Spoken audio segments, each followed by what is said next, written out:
Let's take a look at some of the summer activities that took place on the farm this year. Now, I'll be the first to admit that this opening segment is a little bit clickbait. I learned through the years that people would much rather watch video of deer than they would perhaps a tractor running around the field. And nonetheless, I'm going to show you a lot of the different activities that took place on the farm this summer, and of course, this is one of them. One of our favorite things to do is for me and my buddy to go crawl up in a blind late July or early August and catch these bucks when they're mostly fully grown but still in velvet and still in large bachelor groups. And what a beautiful sight this is. Doesn't always work this well, but when it does, it's an awful lot of fun. You can see them here. They're all in a Dorana clover field, and the clover's underneath the grass there, and they're just having a ball. So, on with the activities on the farm. Put out a lot of lime this summer. I went around and put anywhere from 1 to 2,000 pounds of lime in almost every field I've had. I haven't added lime or fertilizer in well, decades. So did some soil tests and just decided that it was time to invigorate the fields a little bit. For those of you that follow my videos over time, you'll know that I've had cows on the farm for several years. Well, that is no more. I lost my cattleman, and not having anybody to help me take care of the cattle, I moved them off of the farm, and now I'm rehabbing the fields and converting them back into pure wildlife food plots. So to do that, added a little lime and then spread it out with a tractor. You'll see that coming up, and ultimately took a disc and just very lightly disced it in. So again, something I haven't done in a long, long time. I think it was time to do it, and I think this will help perk these fields up nicely. Of course, all of this was based on soil tests, so we pretty much applied exactly what the soil test suggested.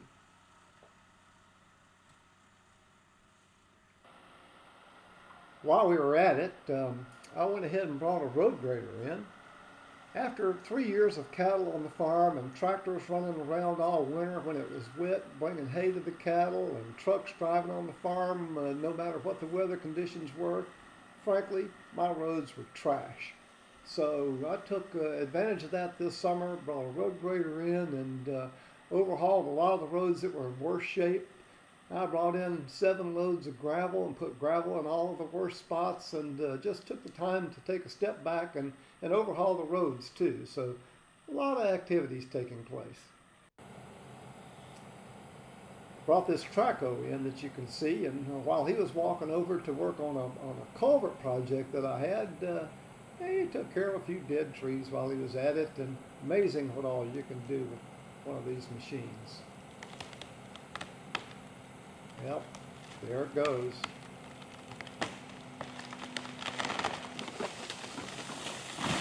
Yep. And that's that. So that wasn't his primary project.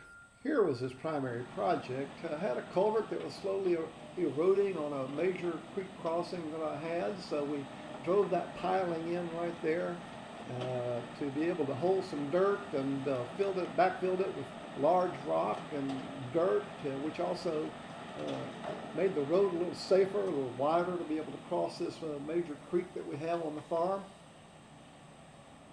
Every now and then you just have to stop and do a little maintenance work. That seems to be ongoing if you have a farm. Always a project like this to take advantage of. And where you see them working right there, the water can be 6, 8, 10 feet over that road from time to time. So erosion is not that unusual, and we have to repair it every few years. While I had the machine, I also used him to come in and put a culvert in.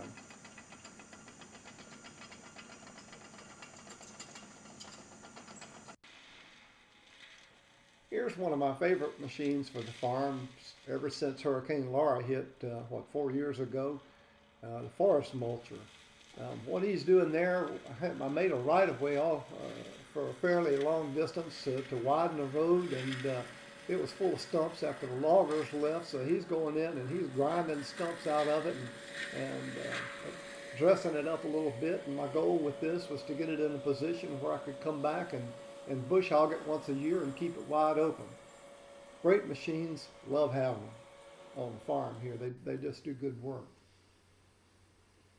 Now here's my farmhand. I had created a hardwood savanna that, again, the hurricane had wrecked the woods somewhat, and I brought that same forest mulcher into this area right here a couple of years ago, ground all the stumps out, planted in the sorghum. You can see some sorghum in the background, and bush hogging it now. And ultimately, this fall, I'm going to come in here and plant Elbon rye and arrowleaf clover. Planted crimson clover last year and it took, so I should get regen on the crimson and arrowleaf, and I'll just get that to where all I have to do is maintain it from here on out.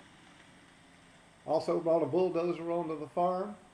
You know, I've toyed from time to time with buying a bulldozer, but rationality overtakes me, and I decide that it's better left to the professionals to do that, because there's no telling what all I could tear up if I had a bulldozer. But I had him on the farm for about a week, just dressing up things, clearing right-of-ways, pushing them back a little bit, getting rid of large logs that were in the way.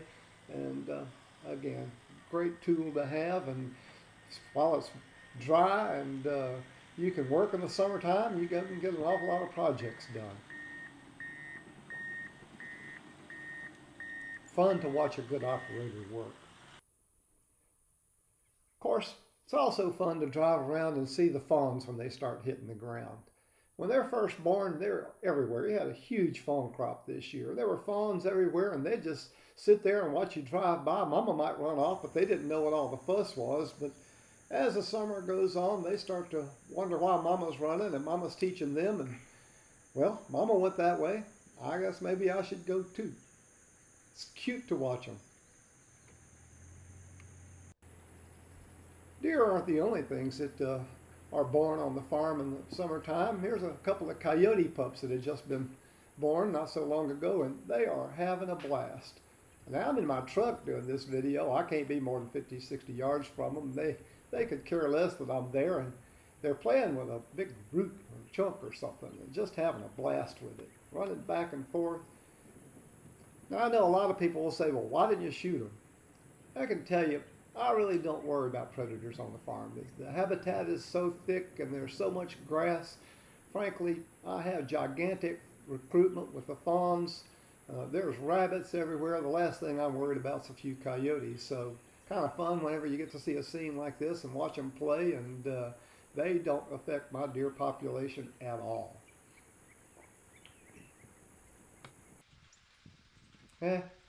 Back to deer.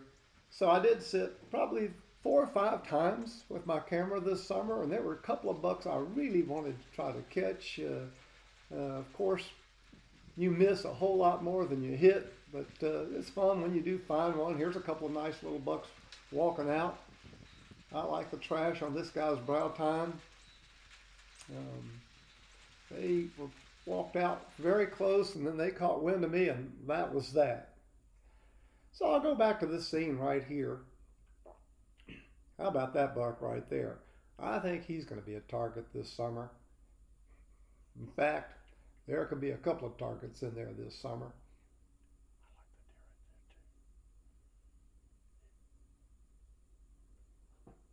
They've started to smell us a little bit here, and they're suspicious, and generally we find that happens.